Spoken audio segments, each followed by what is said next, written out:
Olá, gente, boa tarde, bem-vindos e bem-vindas a todos. É uma alegria estar aqui nesse finzinho de dia, comecinho de noite de uma sexta-feira. Espero que seja um momento agradável para todo mundo. Vamos fazer aqui um papo de sexta-feira que vai celebrar um momento super importante da carreira da professora Sônia Consiglio, que eu estou vendo aqui na listinha de nomes, tem muita gente que é aluno do Stakeholders ESG, já esteve conosco na aula inaugural da professora Sônia e da Vanessa, que está aqui com a gente também.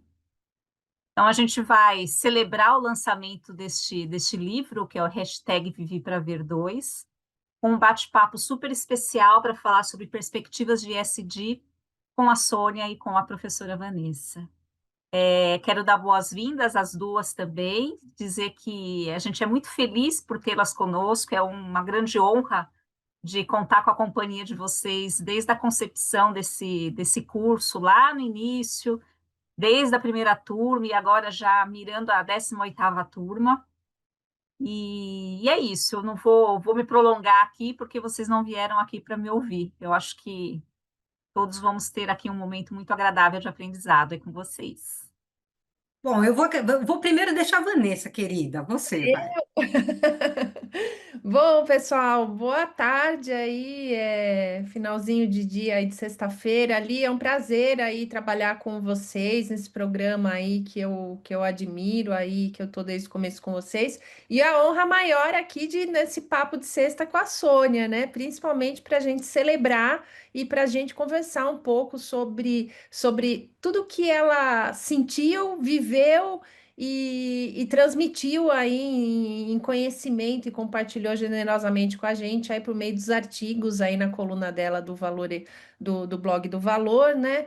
E bom, o livro, pessoal, é imperdível. Eu digo para vocês, eu falei para você, não terminei de ler ainda, mas eu comentei, né? Eu falei, é uma leitura super agradável, porque como ele está em blocos de artigos e ele está separado por os anos, você parece que vai passando um filme do que aconteceu na agenda de negócios sustentáveis ou não no Brasil, né? E a leitura aqui da Sônia parece que a gente está ouvindo a voz dela porque ela tem um estilo de escrita muito bacana, né? Acho que em tempos da chatice da inteligência artificial e de muitas pessoas se apropriando para produzir textos, quando a gente pega um texto autêntico, com emoção, com propriedade, com vivência muito bacana muito bacana de ler. Sônia, acho que vamos começar contando aí como que você constituiu o livro, e depois eu vou, na verdade, ter um papel aqui meio um pouco de facilitar a conversa com a Sônia aí por meio dos 5 anos, né, de construção. Legal. Então, boa tarde, boa noite a todos e todas. Antes de mais nada, Lilian, gratidão por organizar esse papo de sexta, FIA, uma casa que eu amo tanto, todos os alunos e alunas que estão aqui, obrigada. O Jô, já vi aqui sua mensagem, fã das duas, obrigada. E obrigada a Van, né? Vanessa Pinsky, uma profissional que eu admiro profundamente, colega de jornada, né? Lembro lá É dos nossos mesmo. vivemos para ver juntas aí muitas coisas, né? Quando nada disso ainda tinha, era tão falado assim, né? Época lá atrás, no Citibank, Febraban, etc. Então, assim, muito obrigada, viu, pelo carinho de aceitar o nosso convite de estar aqui. Aí é isso, né, gente? Estou aqui com um deles, tem duas capas o livro, hashtag Vivi para Ver 2. Ah, aí, ó, 5 anos de coluna no Valor Invest. Na verdade, essa ideia foi quando eu percebi que fazia 5 anos que eu escrevia quinzenalmente no Valor Invest, algumas das colunas publicadas no Valor, né? Falei, gente, 5 anos é uma estrada, né? É uma estrada, e principalmente esses 5 anos, de 2020 a 2024. A gente vai falar disso ao longo do papo, não vou adiantar, mas são os 5 anos, em que muita coisa aconteceu na agenda da sustentabilidade. Então, junto com a minha editora, Heloísa Beluso, eu propus, falei, olha, eu acho que aqui a gente tem um Vivi para Ver 2, né, onde a gente pode organizar, são 109 artigos, então também é um volume importante, e 109 artigos com muita pesquisa, com muito dado, então penso que para academia, sabe, para referências assim pode ser bacana, Mas quando veio a ideia do livro, também me questionei, e eu coloco isso na introdução que eu faço, assim, será que, né, tem valor organizar um livro com coisas que já passaram? E aí eu me questionei e cheguei à conclusão que sim, né? Primeiro pelo valor histórico, mas também acabei fazendo uma análise atual, né? Que são esses boxes azuis do livro, cada artigo termina com um box azul, sobre a minha opinião atual sobre o tema que eu escrevi, ou em 20, 21, 22, 23 e 24. E aí a gente dá uma atualizada, né? Coloca um pouco a perspectiva atual. Então, o livro nasce dessa reflexão, desse conteúdo ser importante. Não por acaso, no ano de COP30 no Brasil, sim, né? Levei em consideração também a importância deste ano, em que a gente cedia uma conferência da ONU, né? A Conferência da ONU para a Mudança do Clima, e que esse tema, todas essas temáticas ficarão cada vez mais sendo faladas. Então, meu quinhão aqui de contribuição por meio desse livro. Então, não vou me alongar aqui para a gente papear, mas foi essa a ideia, é essa a proposta, e fico muito feliz que a gente possa dividir aqui com todo mundo que está com a gente, Ivan. Muito bom, uma alegria então estar aqui com você, Sônia. Bom, pessoal, Sônia e eu organizamos a conversa, acho que para facilitar aqui uma discussão com vocês, em 5 blocos, que são os 5 anos aí aonde a gente traz os artigos para fazer uma avaliação, né? E dentro de cada bloco, eu vou deixar, a gente quer deixar vocês super abertos se vocês quiserem interagir com a gente no chat por bloco, e a gente faz isso de um diálogo aí, alguma coisa que seja produtiva e bastante interessante para vocês, né? E acho que quem já assistiu minhas aulas, palestras, eu sempre gosto de falar, eu que trabalho, bom, Sônia mais um pouco mais do que eu, mas trabalha há mais de 20 anos na área de sustentabilidade. A primeira vez que eu ouvi falar da sigla ESG foi no início da pandemia. Então, e uma profissional que tá em corporações, etc. e tal. Então, eu acho que é muito emblemático essa trajetória da análise da Sônia dos últimos 5 anos, porque a agenda veio por meio dessa sigla e desse posicionamento no mercado, no Brasil, exatamente no começo da pandemia. Então, eu acho que o nosso olhar para trás desses últimos 5 anos, ele é fundamental para a gente olhar como que nós estamos hoje, qual a trajetória e a rota para construir uma agenda de negócios sustentáveis, olhando para a perspectiva de empresas que são empresas competitivas, são empresas que olham para a perspectiva da jornada de longo prazo, mas que reconhece as suas externalidades ambientais, sociais e negativas no presente, traz uma avaliação de como que a gente consegue avançar, né? Então, acho que a perspectiva do que a gente quer conversar aqui com vocês é trazer uma pauta positiva, olhando para trás, mas como que a gente consegue construir esse futuro de negócios sustentáveis, inclusivos, na perspectiva da agenda dos negócios, né? E o primeiro bloco eu chamei da seguinte forma, que foi o ano 2000, que quando eu li os artigos da Sônia, me deu a sensação de estar olhando para o despertar da agenda, que na verdade a gente está dando siglas para eventualmente coisas que a gente já vinha fazendo já há muito tempo em algumas organizações, mas como que essa agenda, ela de fato, ela começa a potencializar algumas questões e acelerar alguns processos ou até mesmo reflexões dentro das organizações, né? E eu acho que todos os fatores convergentes, né, Sônia, que você traz, como a pandemia de Covid-19, a maior percepção dos riscos globais dos relatórios do World Economic Forum, a questão da BlackRock trazendo as cartas do CEO, posicionando especialmente o risco climático na centralidade aí dos investimentos, né? Queria ouvir um pouquinho de você, como que você que veio do mercado financeiro e do mercado de capitais, né? Como que você acredita que a partir do ano de 2020 a agenda ESG, de que forma ela começou a transformar alguns projetos e processos, né, ligados à estratégia dentro das organizações, né? E aí, levando em consideração oportunidades e riscos, que aí eu convido você para apresentar de novo o seu conceito de EESG, né? É isso. Não, exatamente, Vanessa, você falou muito bem, né? A gente vê essa sigla surgir a partir da pandemia, né? No ano de 2020. E acho que na verdade, assim, era uma sigla já muito utilizada no meio financeiro, né? Fora do Brasil, principalmente. Os investidores sempre usaram, né? Fatores ESG na tomada de decisão de investimento. Então, essa era uma sigla que a gente tinha conhecimento que existia. Mas a pandemia traz ela para o holofote. E aí eu acho que assim, o jeito que eu consegui organizar isso na minha cabeça é que a pandemia mostrou que o mundo realmente é interconectado, né? Então a gente tem uma questão de saúde social ligada ao meio ambiente, que coloca a economia em lockdown.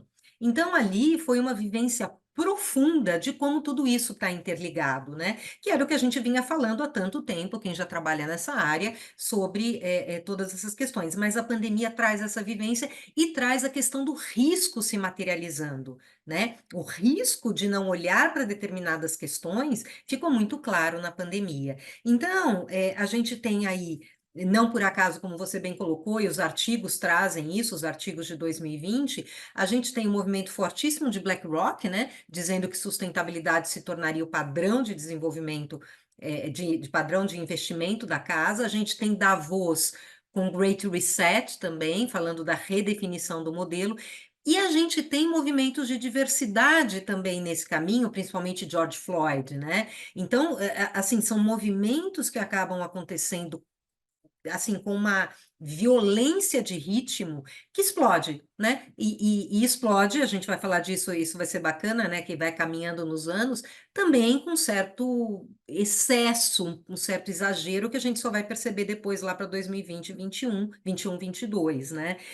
Agora, o que que eu entendo que foi talvez aí o fator que a partir da pandemia, da vinda dessa sigla e de tudo, fez com que realmente a gente andasse mais rápido. Eu digo até que foi um paradigma, né? Foi quer dizer, um divisor de águas, desculpa, que a pandemia foi um divisor de águas para a agenda. É a tomada de consciência profunda da liderança. Para mim, esse é o fator que fez realmente essas coisas mudarem, né? Eu sempre trago um exemplo, quando eu falo disso, de uma live que eu ouvi, né? Não participei, não estava falando, mas estava assistindo, durante a pandemia, só com CEOs, já devia ser lá para o meio do ano, e um dos CEOs sobre sustentabilidade, né? E um deles vira em algum momento e fala assim: esse assunto é muito importante, nós vamos passar a publicar os dados socioambientais da nossa empresa. Aí eu parei e pensei, coitada da área de comunicação e sustentabilidade, que publica esse relatório há anos, e esse CEO certamente lia a carta dele. Mas veja que ele não realizava a importância da divulgação desses dados, apesar de ter um relatório. Para mim, esse fato é muito emblemático da tomada de consciência desta agenda para o meu negócio, para a minha governança, para o meu dia a dia. Então, para mim, a tomada de consciência da liderança tanto executiva ali no nível do CEO, como em conselhos. A partir de 2020, eu, por exemplo, passei a integrar conselhos, profissionais como nós, né, Vanessa, especializados em sustentabilidade, passaram a ser procuradas para conselhos, que é onde a gente toma a decisão estratégica da empresa. Então, para mim, não sei se a tomada de consciência é a melhor forma, mas, enfim, o real engajamento e percepção da liderança sobre a importância estratégica desta agenda acontece a partir da pandemia, e isso vai acelerando nas empresas trazer ESG para riscos e oportunidades, novos negócios, novos produtos, políticas, processos. E é quando eu entendo que ESG se torna mais vivenciado, que é essa questão da gente trazer a agenda socioambiental para dentro do econômico, né? E à medida que a liderança toma essa consciência e começa a fazer isso em produtos, processos, políticas, etc., a gente vai construindo aí essa proposta na prática de EESG. Então, é dessa forma que eu vejo esse ano acontecendo e nos tomando ali, né? Que a gente nem acreditava muito, né, Vanessa? Tudo que estava. Que eu primeiro vivi para ver, né? Que eu diria, foi 2020 mesmo. Sim. E é bacana que eu acho que um dos seus artigos você fala um pouco da consciência dessas lideranças sobre o poder da caneta, né?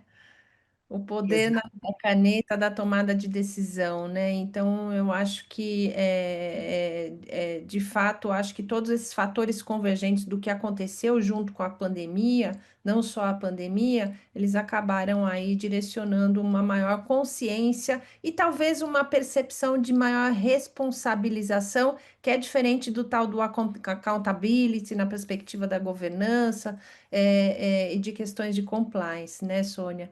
E você vê, acho que a agenda que a gente vê muitas siglas. Na verdade, quando a gente se conheceu em 2006, lá na Febraban, lembra o nome da comissão Ah, da Febraban? Era responsabilidade socioambiental. ambiental, Em era isso. algum momento falamos, vamos mudar para a comissão de sustentabilidade, por quê? Porque acho que as siglas vão mudando, porque acho que vão acompanhando, não que uma sigla substitui a outra, mas talvez a complexidade dos problemas da crise planetária, da crise climática, da pobreza e desigualdade, eles vão, impactando, acho que cada vez mais os negócios, né? E aí a perspectiva ela é diferente, né? Mas essencialmente a gente está falando das mesmas coisas e temas, né?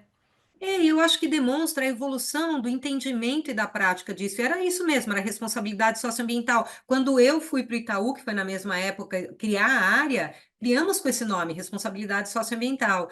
E aí, que até em alguns momentos, em algumas realidades, é até o melhor termo para usar, quando você está usando só social e ambiental. É isso que é importante a gente refletir nas terminologias, né? Mas depois o entendimento que se você está falando de um todo, do econômico junto, da governança e sustentabilidade, aí vai para. É isso mesmo, eu acho.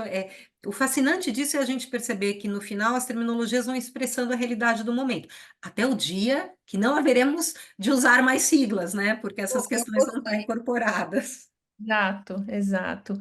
E aí eu já acho que já pego carona no segundo bloco, né, do livro, que é o ano Uhum. de 2021. E aí acho que você traz bem o contexto, acho que o ano da pandemia, primeiro ano da pandemia, trouxe um pouco muito a perspectiva da conscientização e da percepção de que aquilo estava atrelado aos negócios, seja na perspectiva de risco ou de oportunidades, né? Já no segundo bloco, em 2021, a gente vê um pouco a tua análise da intenção para a implementação. Bom, agora que eu sei que eu tenho que fazer, ou eu deveria fazer, como que eu executo essa agenda, né, em termos de estratégia e implementação, né? E aí acho que discute que você traz muito a perspectiva de discutir o papel do dirigente, dos dirigentes, da liderança, e principalmente o papel dos agentes de governança dentro de uma empresa e a sua responsabilização em conduzir e discutir questões relacionadas à agenda ESG, não como departamento de sustentabilidade, né? E nessa linha, na tua percepção, quais são as características de liderança que passam a ser indispensáveis para conduzir a integração dessa agenda de uma maneira estratégica dentro das companhias? É isso mesmo. A gente sai desse boom de 2020, tanto em relação à sustentabilidade, como nós, como mundo, né? A gente começa a sair desse trauma que a gente viveu, que foi a pandemia, né, em 2021. E aí, naturalmente, vem a questão da implementação, né? Quer dizer, eu percebi já que essas questões são importantes e como é que eu coloco isso em prática. E aí, o que a gente percebeu muito, em termos de. E aí, trago isso em vários artigos. O perfil do líder teve que mudar depois da pandemia, né? Ele teve que ser um líder mais empático, mais próximo, mais humano, né? Também uma live que muito me marcou na época da pandemia, com um CEO, era outra live essa, e que ele virou e falou assim: a gente, óbvio que ele estava tendo um tom de ironia ali, ele falou assim: durante a pandemia a gente percebeu que tinha funcionário. A gente percebeu que tinha fornecedor. Olha a importância dessa fala, né? No sentido do quanto esses públicos são estratégicos para a minha empresa, né? Se o meu funcionário não consegue trabalhar de home office quando eu estou absolutamente em lockdown, a minha empresa para. Se eu não confio nesse funcionário, se eu não desenvolvo as competências desse funcionário, né? Fornecedor, igualmente, se ele não está preparado para passar por uma crise, ou eu para suportá-lo durante uma crise, ele pode quebrar e pode parar né, me apoiar como empresa. Então, assim, essa fala desse CEO me fez perceber, e aí junto também as empresas sempre que eu trabalho, o quanto esse líder realmente teve que trazer competências, que eu não gosto muito, soft skills, né? Quer dizer, não tem nada de soft em você ser mais humano, muito pelo contrário, né?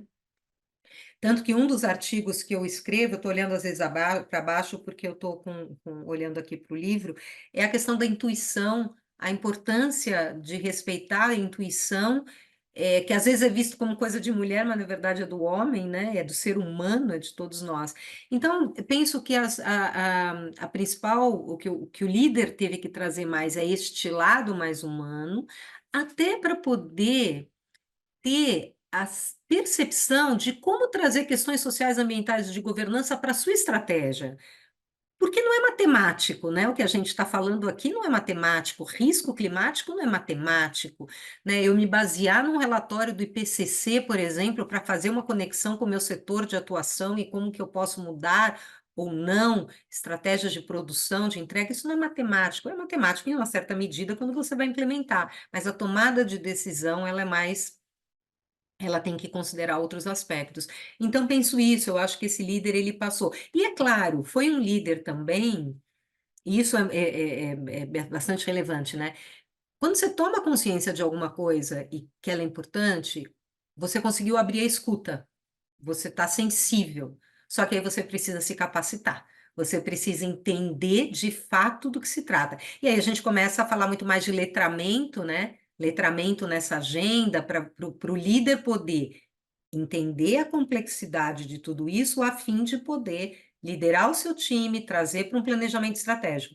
Então, também teve essa esse componente importante dele ir atrás de conhecimento, a sua empresa, né, na verdade, não só a empresa, ele como cidadão também, ser humano, independente da sua empresa, buscar esse conhecimento, mas principalmente organizar esse conhecimento para ele estar melhor capacitado para trazer tudo isso para a estratégia. Então, e aí, acho que isso tudo, ao longo desses 2 anos de pandemia, a gente começou a ver, e é o que você retrata no bloco 3 do livro, em 2022, que começam a surgir uma série de desafios, né? Desafios e dilemas dentro dos negócios da sociedade, né? Então, a perspectiva de que todo mundo na ocasião já achava que sabia ou sabia de fato o que que era essa agenda e o que que a gente está falando de agenda ESG relacionada à performance dos negócios ou numa perspectiva de agenda de risco, de boa governança corporativa, né? E eu acho que isso tudo potencializado aí pelos desafios da recuperação pós-Covid, a complexidade global ela começa a aumentar com crises que elas são multissetoriais, olhando para a perspectiva de crise de multilateralismo, a questão dos conflitos armados aumentando, a questão da crise energética, a crise climática, o aumento da desigualdade e pobreza é ocasionado por todos esses fatores convergentes, né? E aí, acho que uma perspectiva que, até com uma linguagem muito gostosa que você traz uma discussão da vida como ela é, né? E até mesmo analisando um pouco de que a gente, naquela ocasião, já estava tendo alguns retrocessos ou alguns posicionamentos que, de certa forma, poderiam ser caracterizados, entendidos como um greenwashing, o social washing, diversity washing, mas muitas vezes acho que não intencional, né, Sônia? Muitas vezes acho que você, como uma profissional, principalmente da área de comunicação, acho que o grande desafio são os profissionais dentro das organizações que tocam essa agenda sem muito conhecimento técnico e extrapolam um pouco o limiar do bom senso do que deve ou não ser divulgado com base em fatos e dados relacionados à performance e sustentabilidade da empresa, né? Então, acho que traz um pouco a sua perspectiva, o que, que você vivenciou como uma executiva de sustentabilidade, uma profissional da área de comunicação, de jornalista, e olhando para esses desafios que em algum momento se relacionavam com inconsistências de reports, com a falta de transparência e até em alguns momentos intencional ou não desse oportunismo de marketing, né? Qual que é a tua percepção desse período? Nossa, perfeito todo o seu resumo aí, né, Vanessa? Porque é isso, a gente chega em 2022 com esse boom, né, que foi 2020, 2021. A vida como ela é um pouco isso, né? As empresas elas vão reagindo ao que ela é demandada. Então, de repente, diversidade em tudo, de repente, mudança do clima em tudo, mulher para cá, conselho, isso teve isso foi um pouquinho além, né? E a gente percebeu isso a partir de 2022 na linha do pêndulo, sabe? Quando uma coisa vai muito forte para um lado, ela vai voltar um pouco para cá. E a gente começa a perceber essas reações a partir de 2022. É claro que não só por causa disso, você trouxe muito bem, os conflitos geopolíticos começam infelizmente, acontecer, e aí envolvendo questões como crise energética, né? Como necessidade de você religar uma fonte de energia suja para poder aquecer, né, a população, como é o caso de Ucrânia ali, em função do acesso limitado à fonte limpa. Então, quer dizer, você começa a ter uma série de questões acontecendo que vão desafiando essa agenda, né? Eu acho que a partir de 2022 a gente começa, setor privado, a ser desafiado no que de fato a gente estava fazendo, né? A consistência disso, a gente viu antes, né? Todas as metas net zero, todas as empresas faziam e divulgavam, e tá tudo bem com isso. Eu acho que tem que buscar, às vezes nem sabendo como ia fazer tudo isso. Mas aí começa a ter um pouco essas reações, que é, inclusive, o ano que eu escrevo um artigo sobre anti-ESG ou pró-ESG, não é essa questão, porque começa nos Estados Unidos, o anti-ESG, claramente, ele vem aí a partir desse momento, né, as reações, e aí tem conversa para mais de metro, mas vem nessa esteira de coisas que foram muito exageradas em algum ponto, ou que foram feitas, como você bem trouxe, por, né, às vezes alguma empresa, não com a intenção de greenwashing, eu não acredito nisso de verdade, sabe? Eu acho que às vezes é mal orientado, às vezes está querendo tirar uma vantagem além um pouco do que é aquilo, enfim, e percebe que não está pronto para se posicionar em alguns momentos, né? Ou se posiciona erroneamente, ou deixa de ter uma transparência, inconsistência de transparência, como você bem disse, né? Então, eu acho que o ano de 2022, ele começa a mostrar para a gente essa questão da vida como ela é, mesmo, né?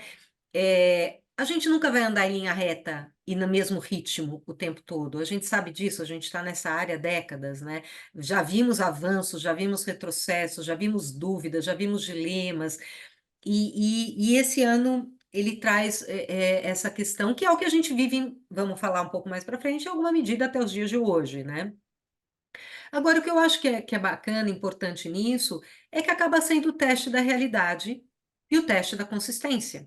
Então, a partir daí, a gente vai começar a entender realmente, a distinguir realmente as empresas que entenderam a profundidade desta conversa e as empresas que, de fato, estavam meio de gaiato no navio e perceberam que a questão, enfim, foram muito pressionadas e por aí vai. Então, eu acho que é um ano em que a gente começa a baixar um pouco essa poeira de tudo, de todo o boom de 2021 e começa a lidar, infelizmente, ali com movimentos de retrocessos ou de questionamentos, melhor dizendo, fortíssimos, né? Que, de novo, é bom para testar a agenda, mas de uma certa forma nos deixa. Sabe aquela sensação, às vezes, falar, não, que cansaço. Tanto que eu vi, né? Eu até falei, puxa, mas eu achei que ia passar mais rápido esse anti-SG, mas enfim, temos que lidar com a realidade como ela se apresenta, né? Sim. Bom, e eu acho que, ó, Rodolfo, eu li seu comentário aqui, eu Ah, acho que vou Rodolfo. deixar ele, tudo bem, Rodolfo? Vamos deixar ele para o final dos blocos aqui, aí a gente faz uma amarração com essa provocação sua excelente, tá? E pessoal que chegou depois, fiquem à vontade para fazer perguntas aqui, a gente está super flexível para fazer um diálogo com vocês, tá? Então, postem aí no chat se alguém tiver alguma pergunta. E aí, Sônia, acho que esse movimento que você colocou de agenda anti-SG que começa a se formar muito ligado a oportunismos políticos e econômicos de pequenos grupos dominantes, ele começa ele começa a crescer em 2023, né? Acho que muito motivado aí pelos Estados Unidos, mas não pelo governo americano, mas por alguns governadores estaduais que começam a ter um movimento aí no mercado de capitais e começa toda uma questão aí que eu vou convidar você para trazer para a gente, né? Então, acho que essa agenda woke nos Estados americanos, os chamados negacionistas do clima, que na minha percepção eles sabem exatamente do que eles podem ganhar ou não com a agenda anticlima, né? Então, o que mais marcou para você nessa perspectiva aí no ano de 2023 e que mesmo com essa agenda crescendo lá fora e tendo uma influência no Brasil, a gente também viu muito avanço, né, Sônia? Acho que Vimos. na época você estava no conselho de administração do BNDES, acho que na Citrosuco, não sei se você estava, mas são duas organizações que eu sei que você teve um papel fundamental. A gente viu crescer muitas questões relacionadas à agenda da estratégia corporativa em ESG e principalmente o papel de um banco de desenvolvimento aí no financiamento do desenvolvimento sustentável e testando linhas de crédito, uma série de produtos financeiros, né? O que te Uhum. marcou aí nesse ano? Não, é perfeito, é isso mesmo. A gente teve muito avanço. Que bom que você puxa isso, porque no final a gente, né, fica impactado com esses movimentos aí que tendem, né, tem a intenção de segurar essa agenda, mas muita coisa aconteceu.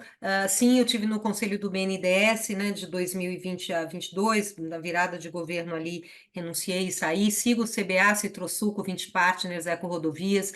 E no Banco de Desenvolvimento, eu lembro quando a gente estava ali, a gente fazia o planejamento estratégico no BNDES, e me marcou muito isso, a gente, um dia inteiro falando de carbono, um dia inteiro, conselho, executivos, especialistas, falando de carbono, para poder entender como é que a gente traria para dentro das estratégias do banco, toda essa necessidade de endereçar a questão da mudança do clima e do carbono, né? E entregamos para a nova gestão aí um planejamento estratégico muito em cima disso, e muitas coisas aconteceram, né? Já estavam acontecendo ali. Então, a gente tem esses movimentos, eu até o ano de 2023, eu estou vendo aqui o artigo que eu falo da BlackRock, ele até diz assim, né? O que achei da carta anual da BlackRock, a vida como ela é. Porque é um ano em que a BlackRock fala muito pouco dessas questões, e ela tinha falado muito em 2020, 2021, mas, de novo, eu acho bonito, e isso me encanta no livro, que é a questão histórica, porque a gente vai lendo e vai percebendo os movimentos do mundo, né? E aí era um ano que, de novo, como você trouxe, questão dos movimentos anti-ESG Estados Unidos, muito movidos pela questão dos estados produtores ali de petróleo, fortemente guiados pela questão econômica, e concordo com você que os negacionistas sabem muito bem do que a gente está falando, né? Então, é um ano que, ao mesmo tempo, a gente segue aí com essas questões em pauta, não tem jeito, né? Por outro lado, a gente tem uma União Europeia trazendo medidas regulatórias fundamentais, né? E a questão regulatória, a gente já está num momento em que elas são absolutamente necessárias. Quando a gente atuava há 15 anos lá atrás, a gente não adiantava tentar pôr uma lei para algumas coisas, porque seria uma lei morta, uma lei que a gente, vou cumprir porque eu tenho que cumprir. Hoje não. Hoje a gente tem uma maturidade de mercado, de setor privado, que é necessário criar regras, né? Que é o que está acontecendo. Claro, a gente está vendo que a União Europeia está flexibilizando algumas regras, fazendo um delay de timing. E, gente, eu acho que tudo bem com isso, desde que a gente continue com essa pauta acontecendo e sendo debatida, e ninguém é ingênuo a ponto de não saber que a União Europeia tem os seus interesses também, o mundo é movido por interesses de lá e de cá, por isso que existe a diplomacia, por isso que a gente tem que se posicionar e tem que pleitear o que quer. Mas é isso, eu acho que é um ano também de avanços, e acredito muito aí nas questões de regulação, porque né, dizer que a União Europeia vai ter que olhar desmatamento, direitos humanos, isso mexe, obviamente, com a nossa realidade aqui, né? Então, foi um ano, eu acho que principalmente a gente continua a ver avanços, mas segue vendo o questionamento em pauta, o que nos deixa atento. Agora, até trazendo muito da questão da vivência com as empresas seguiram fazendo. Isso é muito importante, né? Vanessa? Seguindo colocando essas questões, seja na estratégia, seja na governança, né? Você ter conselhos mais diversos, mais. E diversos aqui não estou falando só de mulher, não estou falando de competências, né? Também. Exato. Então eu acho que é um ano que a gente, sabe, tem que também entender que existe uma maturidade para entender o momento e seguir construindo, porque é isso que a gente precisou e continuou fazendo aí 2024 adiante. Bom, e pegando essa sua deixa aí de diversidade, eu quero até dar um depoimento que um dos artigos que eu mais gosto da Sônia é um que é sobre fala com as meninas da sustentabilidade.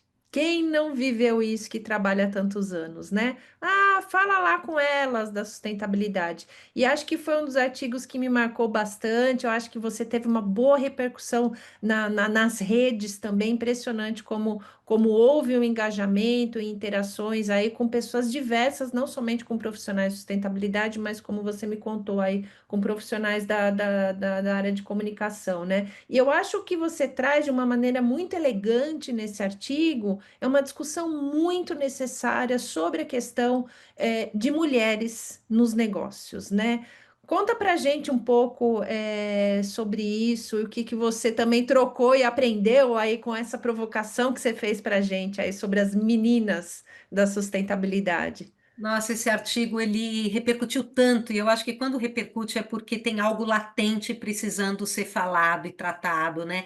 E ele me veio de uma conversa que eu estava dentro de uma empresa e ela falou: não, pois é, mas aqui a gente está ainda, né, tentando e tamo, né, tentando sensibilizar os executivos, mas é fogo porque eles viram falar: fala lá com as meninas da sustentabilidade, tá tudo bem. E essa frase, ela tem tantas nuances, né?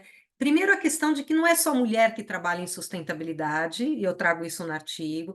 Depois que o tratamento meninas no meio profissional pode ser visto de N formas, né? E tratar em casa eu acho bom, mas na empresa ninguém é menina ou menino, né? São profissionais e tal. Então, esse artigo ele foi um dos mais compartilhados, foi um dos mais comentados, mas de forma muito, muito relevante. O engajamento dele foi altíssimo. Ele viveu por várias semanas depois.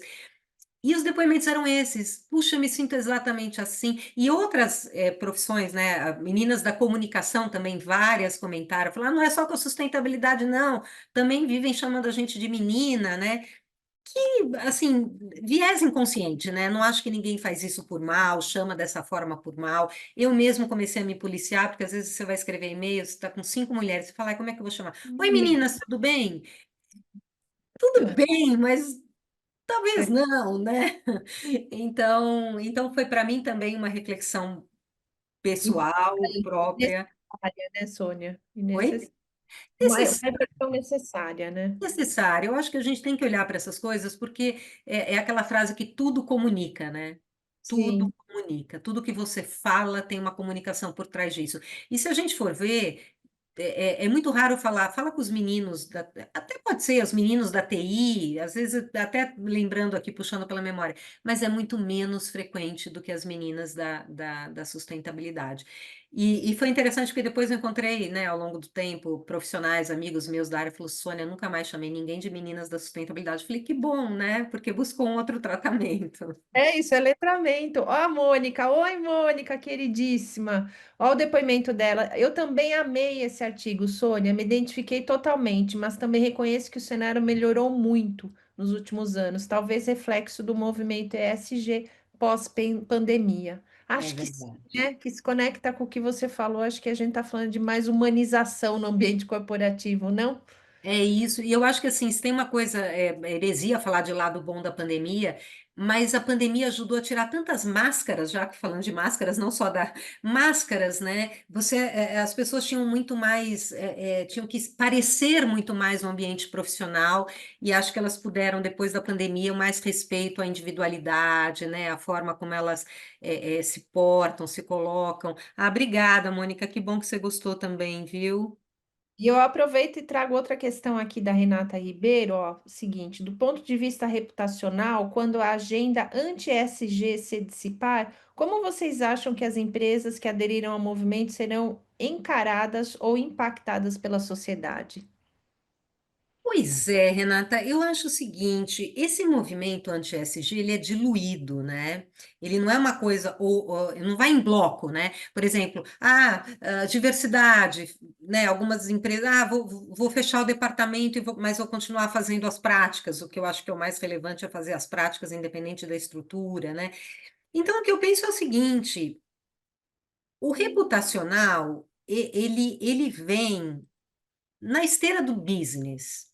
Eu acho que se a empresa deixar de fazer alguma coisa que é relevante para o business dela, ela vai ser prejudicada no seu negócio e, consequentemente, ela vai ter a sua imagem e reputação na esteira disso.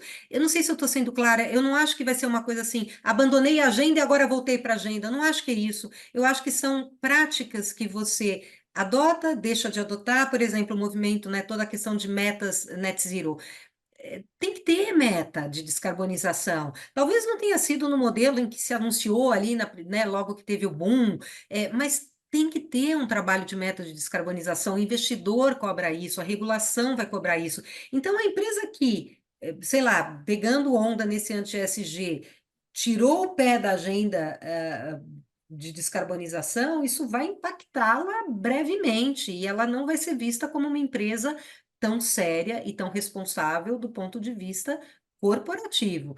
Então, eu penso isso, eu não acho que é um movimento que vai se dissipar, eu acho que, assim, essas questões, em maior ou menor grau, vão estar colocadas. Sempre vai ter gente que vai ser contrário a um determinado, uma determinada conduta, uma determinada prática. É claro que eu acho que, assim, tem que baixar um pouco, a intensidade, né? Mas é isso, acho que a sociedade, sem dúvida nenhuma, sempre vai cobrar a seriedade, o compromisso, a consistência. E consistência talvez seja uma palavra importante aqui, porque se você anunciou lá em 2020, 2021 que você era totalmente, né, dentro dessa agenda e tal, e aí você para de falar, para de fazer, cadê a consistência disso, né? E os seus públicos vão analisar e vão te cobrar, sem dúvida nenhuma, viu, Renata? Bom ponto. Eu concordo com você, Sônia, e eu acho que quero complementar que talvez cabe uma reflexão aqui para nós aí no ambiente de negócio. Talvez os grandes retrocessos estão acontecendo em organizações que talvez nunca tivessem incorporado a agenda ESG como uma estratégia de negócio. É isso. Porque eu acho que quem entende que jornada de descarbonização é um projeto não compreendeu a complexidade disso e, de repente, por questões internas, institucionais, oportunismo político, recalibração da agenda, o que é normal no mundo corporativo, agora o que não dá é para chamar o que era meta e compromisso público, agora, de repente, virou uma aspiração, né? Isso é É, complexo, né, Sônia? Então, é. o que era meta e compromisso público que virou aspiração, talvez nunca tenha sido incorporado como uma prioridade estratégica de negócios, né? Acho que nesse exemplo da agenda ESG, né? E eu acho que a questão aí do que está acontecendo nos Estados Unidos, a gente tem uma coisa isolada que são as empresas americanas que são fornecedoras do governo federal americano. Então, ali o que a gente está vendo são questões de compliance que estão sendo analisadas pelos departamentos jurídico, e outros departamentos dentro das organizações que são subsidiárias de empresas americanas aqui no Brasil, entender as implicações da determinação de proibição de qualquer ação de avanço na jornada de descarbonização, diversidade, equidade e inclusão, que é uma questão específica para as empresas americanas, né? Mas acho que Uhum. para as demais que de fato estão construindo uma jornada, seja ela nos temas, no pilar social ambiental, ou de governança, elas estão caminhando e recalibrar é importante, né? Até mesmo para a gente pôr um pé no chão aí, né, em termos de negócio e olhando para capacidades institucionais e momento mesmo do mundo e das organizações, né? Não, não tem dúvida. Eu acho que as empresas são seres vivos, né? É um ambiente dinâmico e ele vai tendo que ser reolhado à medida que a sociedade vai para um lado ou para o outro.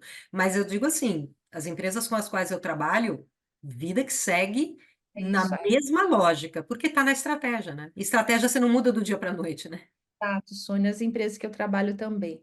E que bom. Tiago, segura aí que eu vou para o último bloco, a gente vai voltar para fechar com vocês, tá? E por fim, o ano de 2024, que acho que se conecta com tudo isso que você falou, né, Sônia? Eu acho que o teu livro, queria destacar desse ano, você traz muito papel e o avanço das finanças sustentáveis no Brasil, né? Seja motivado pelas novas regras contábeis, pelas resoluções do Banco Central, da CMN, que entram em vigor e colocam a agenda ESG, do risco ambiental, climático e social, na centralidade do sistema financeiro nacional, outras questões impulsionadas pela Resolução 193, entre outras, do Banco Central, enfim. Como que você traz essa perspectiva da importância do avanço de finanças sustentáveis nesse ano, que a gente está vendo acontecer muita coisa agora, e acho que falar um pouco do pioneirismo do Brasil, que acho que a gente tem que dar o crédito também de como as coisas estão sendo construídas por aqui, né? Ah, tem que dar todo o crédito, e é isso mesmo, você trouxe perfeitamente. Eu acho que a gente tem um ano em que o Brasil é o primeiro país do mundo a aderir, né, ao ISSB, que é ali a proposta da CVM para publicação de informações de sustentabilidade com financeiras, né, a partir de 2027, relativo a 2026. Isso é mais vou falar, já falei isso antes da pandemia, mas é um divisor de águas, né? Porque eu digo que a gente começa a acabar com o mundo paralelo da sustentabilidade, que é aquela história, faz aqui o relatório, tem lá a demonstração financeira, não, tudo isso tem que conversar. E esse pioneirismo do Brasil é de tirar o chapéu. A CVM, trabalhei muito com a CVM na época da Bolsa, né?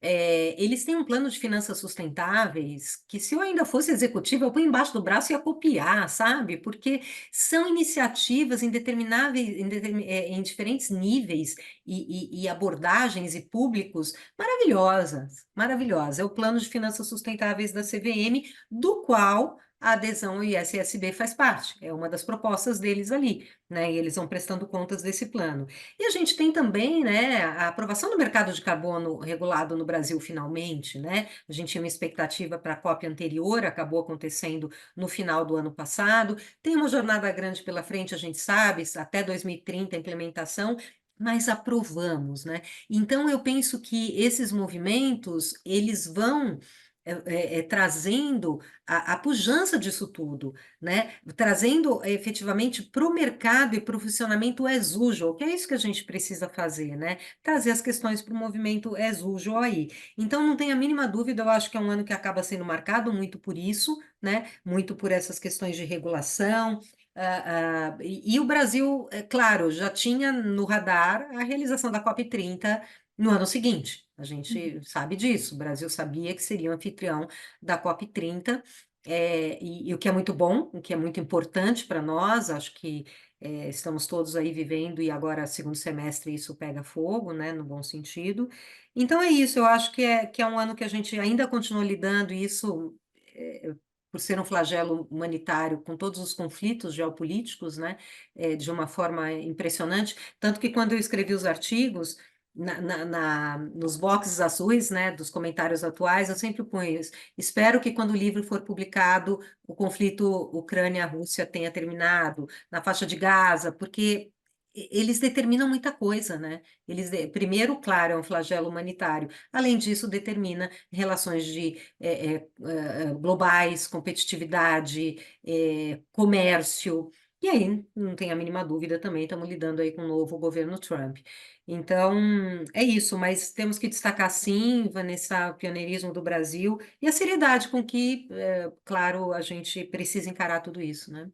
Sim. E olha, a pergunta do Tiago Soares aqui, você já endereçou de certa forma, né? Que ele questiona o seguinte: qual será a influência que as tensões entre Estados Unidos, China, Rússia, Ucrânia, e agora Israel e Irã terão em relação à agenda do clima, COP30 e outras iniciativas globais em relação de ESG, né? Acho que você pautou um pouco, eu quero até adicionar que, Tiago, eu li hoje à tarde uma reportagem falando que o Ajay Banga, que é o presidente do Banco Mundial, eles vão retomar o apoio do financiamento de usinas nucleares.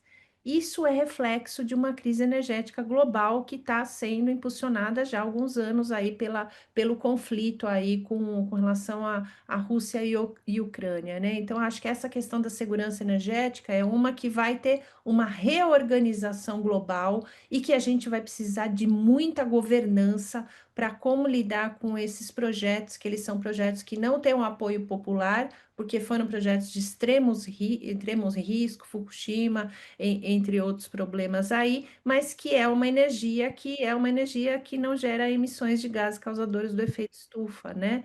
Mas cadê a governança para você ter a segurança para as pessoas em Exato, relação à produção dessa energia, né? é É, isso. acho que não sei dessa questão do Tiago, que é.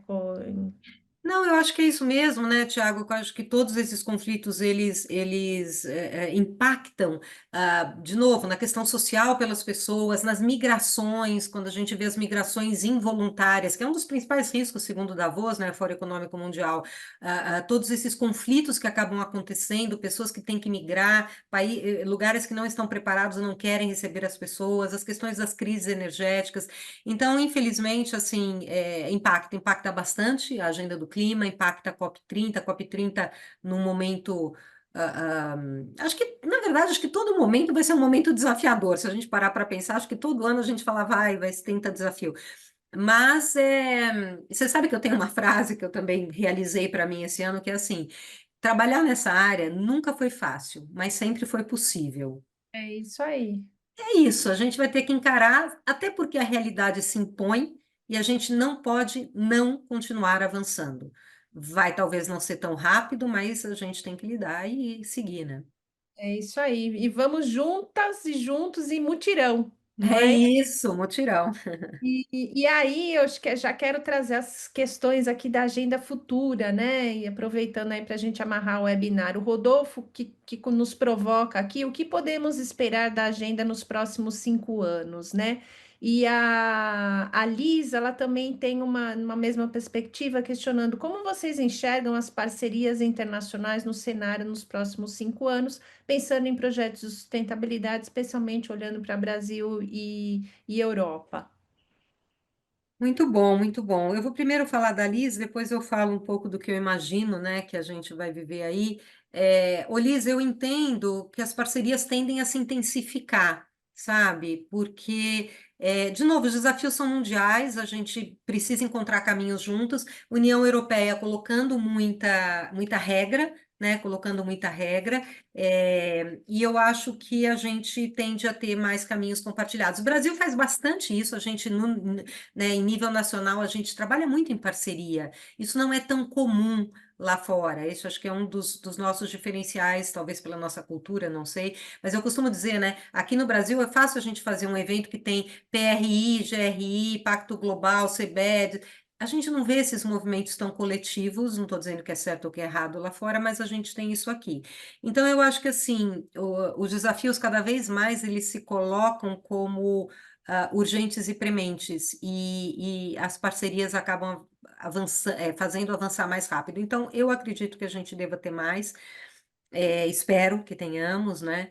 E aí, na questão da perspectiva dos próximos 5 anos aqui, que foi o Rodolfo, Rodolfo, legal você aqui, obrigada. É, eu acho que é o seguinte, a questão da regulação, das regulações, elas tendem a trazer mais essas questões para o funcionamento normal das empresas, dos mercados, né? Então, isso, para mim, é a busca pela qual eu trabalho, Vanessa trabalha ali em todos nós, que é parar de falar em siglas, parar de falar em ESG, e saber que social, ambiental e governança está sendo considerado quando você faz um novo produto, um novo serviço, um planejamento estratégico. E regulação é fundamental para isso. Então, eu sou muito otimista em relação a isso. Acho que a agenda de mudança do clima vai ser cada vez mais urgente, porque vão acontecer cada vez mais eventos climáticos extremos. Então, elas seguirão sendo um desafio cada vez mais relevante. E direitos humanos muito forte nas questões sociais, né? A gente vê também muito a agenda de direitos humanos sendo necessário ser mais endereçada pelas empresas. Eu acho que ainda tem uma certa certo dúvida de como endereçar isso, e é fundamental na questão social. Agora é isso, né? Os próximos 5 anos a gente chega em 2030, que é o ano dos ODS, do atingimento ou não dos ODS. Acho que vai ser, a gente deve lá por 2028 começar a fazer uma reflexão do que virá após 2030, que é o que a gente fez com os Objetivos de Desenvolvimento do Milênio e dos ODS. Isso é bom, porque vai nos forçar aí no âmbito de ONU e de países a refletir. E aí, a partir de 2030, o que que a gente vai fazer? E isso pode ser também relevante aí. Eu espero da agenda nos próximos 5 anos. Não serão ventos muito simples de novo. Estados Unidos são quem são, então eles impactam muito e lá a gente não está tendo apoio para isso. Então a gente vai ter que lidar com isso. Mas, sem ser repetitiva, entendo que a regulação vai nos ajudar muito nesse caminho. E as lideranças, né? Eu sou apaixonada pela pauta de liderança e acho que ela é que pode e sempre faz a diferença. Eu sou otimista, como sempre, eu acho que a gente vai conseguir avançar alguns passos a mais aí nos próximos anos. Sim. E eu acho que nessa perspectiva, olhando para as barreiras, que a questão que a Alice colocou, das barreiras não tarifárias da União Europeia, o CBAM, a taxa de carbono, se de fato elas forem implementadas, eu acho que vai ter toda uma construção do olhar para como construir essa agenda de cadeias de valores sustentáveis numa perspectiva ecossistêmica. Porque esse Uhum, passa a ser não problema de uma empresa, mas problemas multissetoriais, né, sim. que demanda uma nova lógica de construção aí de ecossistemas aí de cadeia de valor, de ponta a ponta, olhando para aspectos de sustentabilidade, como você bem colocou, Sônia, a pauta de direitos humanos em termos de padrões, monitoramento, elas não estão muito definidas, mas olhando, eu acho que eu queria adicionar à discussão que você trouxe. A gente tem uma sociedade e as novas gerações cada vez mais conscientes e olhando para perspectivas de votar, de dar o voto de compra de quem elas querem consumir, né? Eu acho que Uhum, outra questão, quer as empresas gostem ou não, é a questão do controle social hoje muito mais forte. Né? A sim. gente tem o Tribunal da Internet, coisas que nós não tínhamos, né, Sônia, 20, Exato.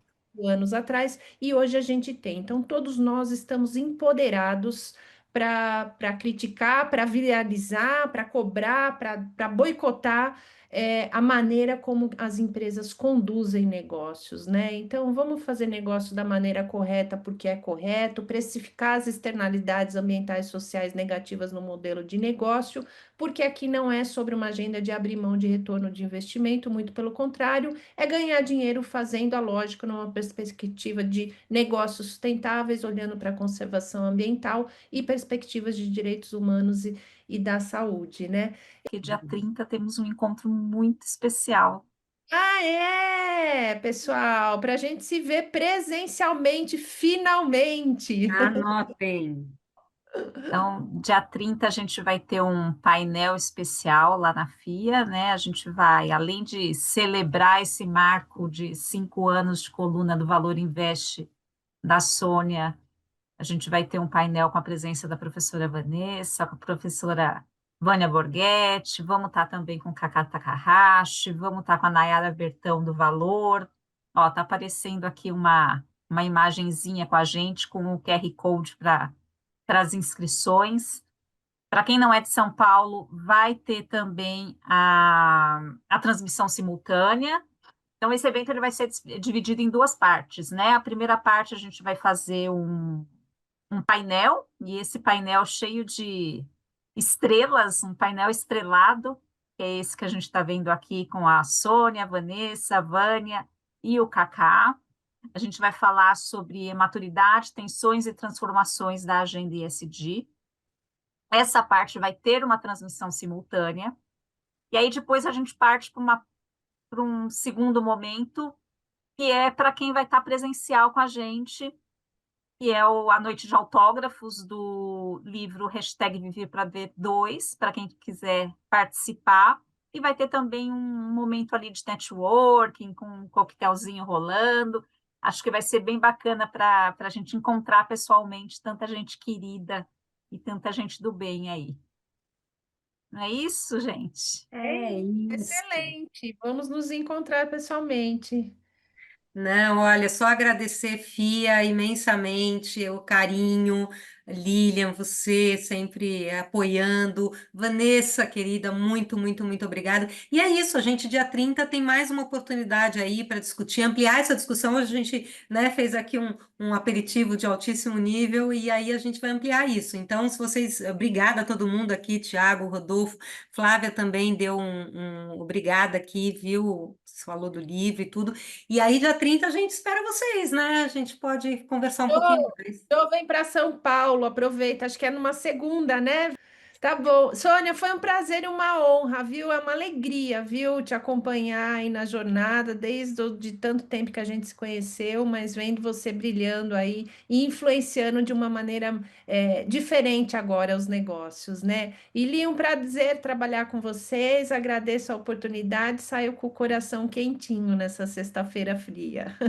Então é isso, gente. Obrigada, espero encontrá-los. Sigam aí as redes sociais da Sônia e da Vanessa, o LinkedIn lá, vai ter lá também mais informações para quem não conseguiu pegar o QR Code com as inscrições. As inscrições para o presencial são limitadas, a gente tem uma capacidade do auditório limitada ali, né? Então a gente vai ter que acompanhar isso, então, para se inscrever rapidamente. Tá bom. Obrigada, adorei. Obrigada, Van. Obrigada, Obrigada, Ali, todo gente. mundo. É isso aí. Valeu, gente. Adorei, viu?